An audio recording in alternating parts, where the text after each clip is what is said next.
before the noise begins, before your phone lights up with everything the world needs from you, before the messages, the demands, the news, the rush before all of it arrives and fills every corner of your attention. There is a moment, a brief, extraordinary moment, when your eyes open and the day has not yet begun, when the mind is quiet and still and open in a way it will not be again for the rest of the day. The ancient teachers of these mountains did not speak of this moment as ordinary. They called it the open gate, the moment when the mind is most available, most receptive, most free to receive direction, before the world rushes in to fill it with noise. And they were very deliberate about what they placed into that open gate every single morning. Not by accident, not out of habit, with intention, with care, with the understanding that the first words you say to yourself in the morning become the compass for everything that follows. Most people do not know this. Most people wake up and immediately before their feet have touched the floor, before they have taken a single conscious breath, they are already somewhere else, already replaying yesterday, already rehearsing tomorrow, already carrying the weight of everything unresolved into a morning that has not yet had the chance to be anything at all. And then they wonder why the day feels heavy before it has even truly begun. Stop for a moment before we go further. Feel where you are right now. Feel the ground beneath you. Feel the air moving through your body. You are here. The gate is open. And today I want to give you 5 things to place into it. The most powerful truth the ancient teachers ever taught was also the simplest. Now is all you have. Not yesterday, it is gone. It cannot be changed, cannot be revisited, cannot be made different by how long you think about it. Not tomorrow, it has not arrived. It cannot be controlled, cannot be secured, cannot be made safe by how much you worry about it today. What you have is this breath, this exact moment. And the ancient teaching was clear. This moment, this breath, this heartbeat, this simple fact of being alive is not a small thing to be tolerated while you wait for something more important. It is everything. When you first open your eyes in the morning, resist the pull. The pull toward your phone, the pull toward yesterday's unfinished business, the pull toward tomorrow's unsolved problems. Instead, sit up slowly. Place your feet gently on the floor. Feel the ground beneath them. Feel the air on your skin. Feel your chest rising and falling with each breath. Place one hand over your heart and say these words quietly, honestly, with the full weight of what they mean. I am here. I am alive. This moment is enough. This is not a performance. This is not positive thinking. This is a return to the only place where peace actually lives, not in the future when things are better, not in the past when things were different, but here, in this breath, in this morning, in this ordinary, extraordinary fact of being alive. When you say this moment is enough, you are saying something profound. You are saying, I do not need this morning to be perfect before I am grateful for it. You are saying, whatever yesterday took from me, today offers me something new. You are saying, I do not have to fix everything. I only need to be present for what is in front of me. Start here, before anything else. Before the world gets a single piece of you, give yourself this one moment of pure presence. This is where your power begins. The second thing, nothing outside me can disturb my peace unless I allow it. The ancient tradition was unanimous on this teaching, and it is perhaps the most misunderstood of all. True peace does not come from the outside world becoming calm. It comes from you becoming the eye of the storm, the still center around which everything else moves without touching. This means something specific. It means that no matter what the day brings, and it will bring things, because life does not stop, nothing outside you has the power to steal your peace, unless you hand it over. Think about this carefully. When someone speaks badly about you, it is not their words that cause your suffering. It is your reaction to their words. When traffic makes you late, it is not the traffic that ruins your morning. It is the story you tell yourself about what the traffic means. When something goes wrong at work, in a relationship, in the ordinary chaos of a human day, the event itself is not the source of your pain. Your response to the event is. And the moment you truly understand this, the moment it moves from something you know intellectually to something you feel in your bones, something changes. You stop being a victim of your circumstances. You become the guardian of your own peace. Every morning, before the world begins its demands, plant this seed. Nothing outside me can disturb my peace unless I allow it. Say it slowly. Let it prepare you. Let it become the shield you carry into every conversation, every challenge, every moment of friction the day will bring. This does not mean you become passive. It does not mean you ignore problems or pretend everything is fine. It means you act from a place of calm, not chaos, from clarity, not anger, from awareness, not reaction. The ancient teachers called this the difference between being moved and being swept away. The tree moves in the wind. The roots hold. You can be moved by what life brings without being swept away by it. And it begins here, in this moment, with this intention planted before the noise begins. The third thing, I will treat myself with kindness, not judgment.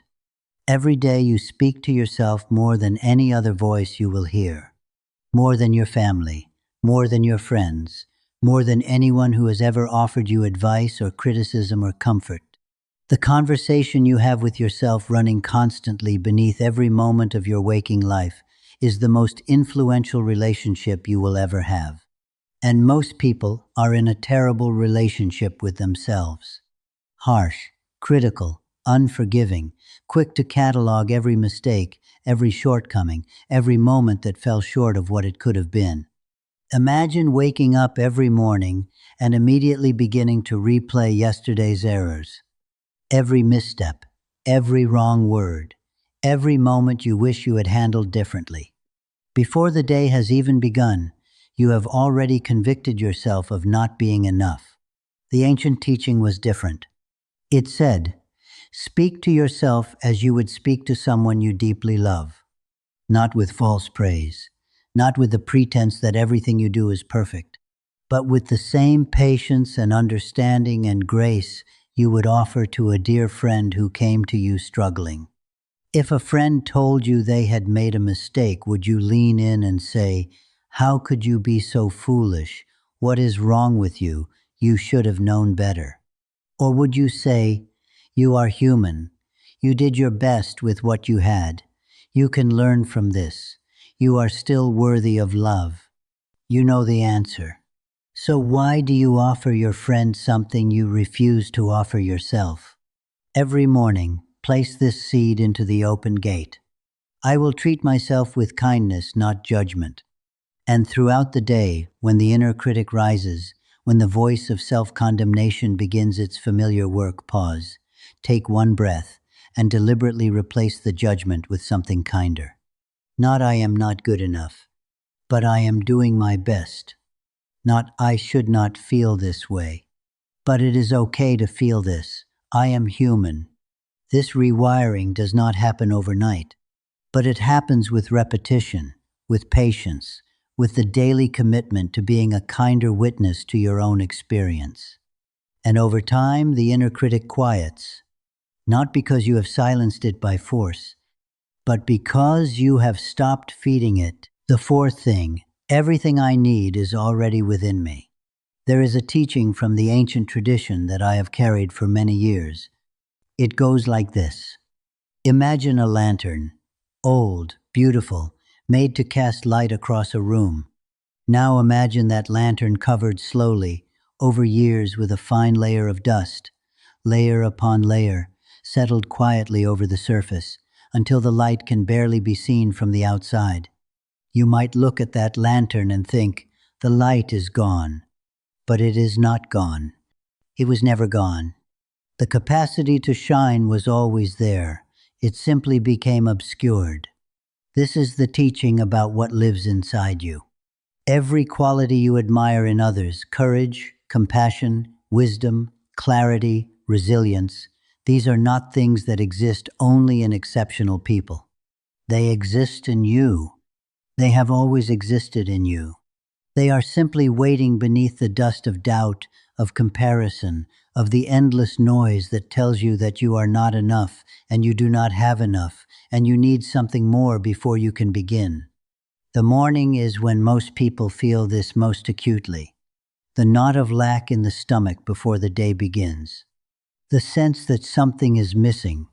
Something is not yet in place. Something needs to be acquired or achieved or secured before the day can be met with confidence. But the ancient teachers were clear. That sense of lack is not a report from reality. It is a habit of the mind, and it can be changed. Every morning, place this seed into the open gate. Everything I need is already within me. Not as a denial of your challenges, not as a pretense that you have nothing left to learn or grow or become. As a reminder that the ground you stand on is more solid than your fear tells you it is. As a commitment to look inside first, before assuming that what you need is somewhere out there, waiting to be found. You are the lantern. The light was never gone. The fifth thing. Let me be the cause of peace today. The ancient teachers taught something that the modern world tends to forget. Peace is not something you find. It is something you generate. And when you generate it genuinely, when it becomes not just a state you protect, but a force you actively bring into every interaction, every conversation, every ordinary moment of your day, something remarkable happens. It spreads, not dramatically, not with announcement, but in the way that one calm presence in a room can quietly shift the energy of everyone in it. The ancient tradition called this the greatest purpose a human life could serve. Not wealth, not fame, not achievement. To be a living cause of peace in the world around you. This begins in the morning, before you have spoken to anyone, before the first demand of the day has arrived, before the first opportunity for friction or frustration or reaction. In the quiet of the open gate, plant this final seed. Let me be the cause of peace today. And then carry it into the first conversation of your morning with the patience and gentleness it deserves. Into the moment of friction, when someone tests you with the breath before the reaction. Into the small, ordinary encounters of a human day, the person behind you in line, the colleague who is struggling, the stranger whose path crosses yours for just a moment. In each of these moments, you have a choice: to add to the noise or to bring something quieter. The ancient teachers knew that this choice made small and consistently across the 10,000 ordinary moments of a day is how peace actually moves through the world. Not through grand gestures, through the quiet daily decision to be its source. 5 things. 5 seeds to plant in the open gate of the morning before the world fills it with everything else. I am here. I am alive. This moment is enough. Nothing outside me can disturb my peace unless I allow it. I will treat myself with kindness, not judgment. Everything I need is already within me. Let me be the cause of peace today. These are not things to memorize and recite mechanically. They are not a performance. They are a compass. A set of directions to return to in the morning before the noise begins, and throughout the day whenever the noise becomes too loud. You will not do this perfectly. Some mornings the phone will win. Some mornings the weight will arrive before you have had a chance to set your intention. Some days the peace you planted will feel very far away by the afternoon. That is not failure. That is being human. The ancient teachers were clear on this. Transformation does not come from the days when everything goes right. It comes from the days when everything goes wrong and you return anyway. To the breath, to the present, to the kindness, to the wholeness, to the peace. Every return is the practice. Every morning is a new open gate. Tonight, before you sleep, choose one of these 5 things to carry into tomorrow morning. Just one. The one that landed hardest. The one that felt most true. The one that your heart recognized even before your mind did.